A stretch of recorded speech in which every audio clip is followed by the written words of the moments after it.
На импровизираната тезга на Ефтим Алексов може да се видат рачно изработени дрвени предмети за домакинството, кои отсликуваат традицијата на овдешниот народ.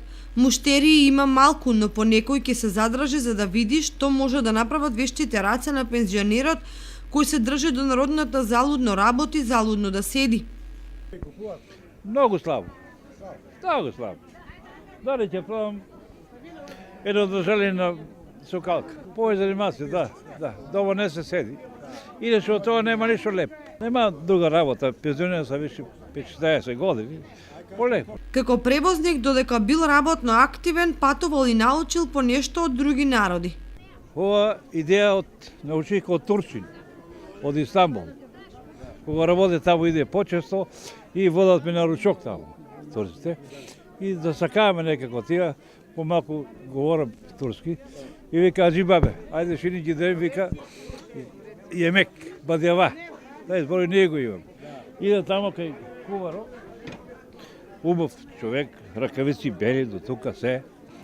И питам го, он ме пита, вика, беđe да ми се борда, дали се вика аресува тука? Вика, многу ми се аресува. Чого беđe дам? Викам, зашо? Викам, лонци се од Росвај, а брка со дрвена лажица. Бујук Мојамет, вика. Има, вика, и бркалка таква, вика, Росвај, да? Ама железо се, вика, јаде. А ти ја не го гледаме, паѓа доле.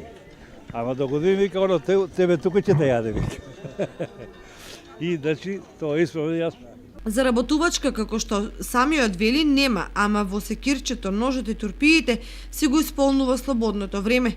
Патем измислува нови производи кои наоѓаат практична примена во домакинствата, како лажици, сукалки, украси, држалиња за секири, мотики, дури и масажер за масирање болни места на телото.